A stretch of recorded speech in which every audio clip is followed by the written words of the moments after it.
Сайн байцгаана уу сурагчдаа. Өнөөдөр бид нийгэм судлалын хамгийн суур хичээл болох ардчлал түүний онолын талаар үзэх болно. За ардчлал гэдэг үгийг бид нар өдөр тутамдаа сонсдог боловч яг ямар онолын үндэстэй юм бэ гэдгийг тэр бүр мэддэггүй. Тэгэхээр эндээс хэдүүлээ тодруулж авцгаая. Ардчлал гэдэг маань эртний грек хэлний demos буюу арт түмэн, kratos буюу засаг гэсэн үгнээс гаралтай ийм ойлголт байна. За энэ ойлголтыг хамгийн анх Абрахам Линкольн арт түмний төлөөх арт түмний өөрсдийнх нь засаглал гэж ингэж маш товч өгөө тодорхой хэлсэн байдаг. Гэхдээ бодит амьдрал дээр арт түмэн ер нь яг яаж засагладаг юм болоо? Арт түмэн яаж төрийг удирдах юм болоо гэсэн асуултыг сонирхолтой байна. За тэгэхээр шууд оролцдог эсвэл төлөөлөгчөөрөө дамжуулдаг уу гэдээ бид нарт маш их олон асуулт гарч ирнэ. За эдгээр асуултанд хариулахын тулд бид нар хүмүүстээ онолын агуулгыг судлах нэн тэргүүн шаардлагатай байдаг байна. За ардчлал гэдэг үг маань зүгээр нэг өдөр бий болчихсон зүйл биш байна. Улс төр судлаач Самуэль Хантингтоны тодорхойлсноор ардчлалын 3 том давалгаа дэлхийд даяар төгсөн байдаг. За дэлгэцэн дээр хүмүүстээ 3 давалгааны үе шат олон онцлогийг харуулж байна. За Монгол улс маань 1990 оноос хойш бас 3 дахь давалгаанд нэгдсэн байдгаараа онцлогтой.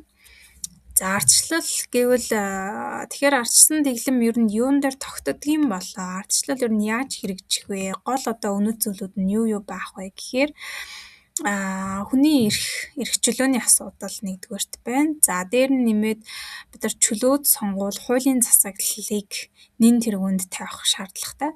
За эдгээр нь бол ардчлалын хамгийн чухал үнэт зүйлүүдийг илэрхийлнэ. Хэрэв хуулийн өмнө бүгд тэгш биш байх юм бол ардчлал гэж нэрлэхэд бол хэцүү. Дээр нь нэмээд иргэдийн оролцоо бас нэлээд чухлаар ардчилсан нийгэм тавигддаг. Яагаад гэхээр бид нар ардчилсан буюу арт түмэн засаглах байгаа учраас энэ маань иргэдийг оролцохыг шаарддагаараа онцлогтой ийм засаглалын хэлбэр байна. За одоо хэдүүлээ өнөөдрийн хичээлийн хамгийн чухал хэсэг болох онол руу орцгоё. Тэгэхээр слайд дээр хүснэгтийг хүмүүст анхааралтай ажиглаарай. Онол бүрийн ялгаа, засаглал, үүрэг, хариуцлагыг тодорхойлсон байна.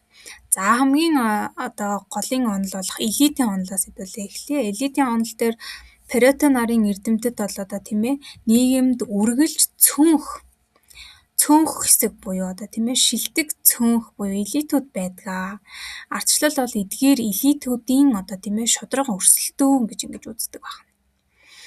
За нөгөө талаас бол олон ургалч буюу бид нар плуралист онолыг авч үздэг. За энэ онол маань бол Роберт Дайлийн дэвшүүлсэн энэ онолоор нийгэмд маш олон сонирхлын бүлгүүд бие биеэ хянаж тэнцвэржүүлж байдаг байна.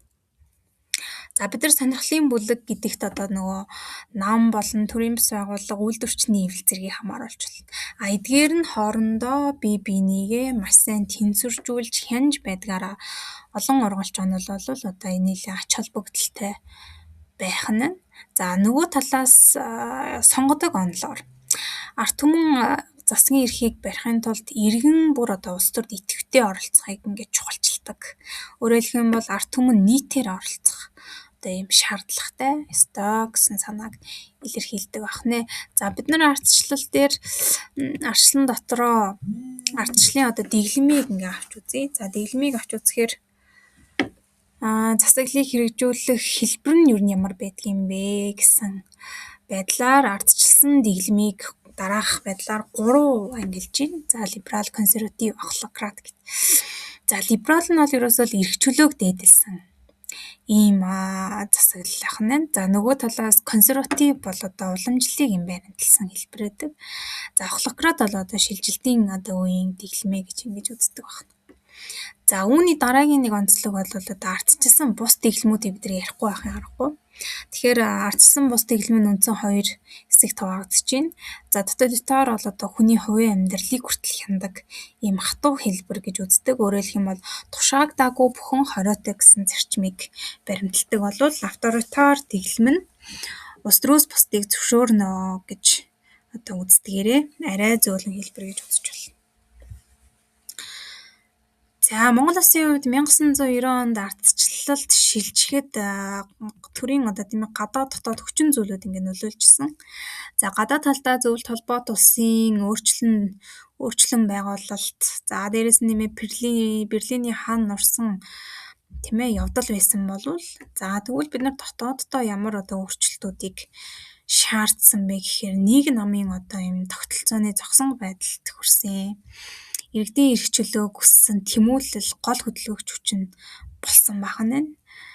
Тэгэхээр 1989 оны 12 сарын 7-ны өдөр одоо ингээд Ховд хотод дараа нь Улаанбаатарт өрнөсөн энэ эдгээр одоо жагсаалууд бол манай түүхийн шинэ хуудсыг ингээд илтгэжсэн үйл явдлууд байдаг бах нэ.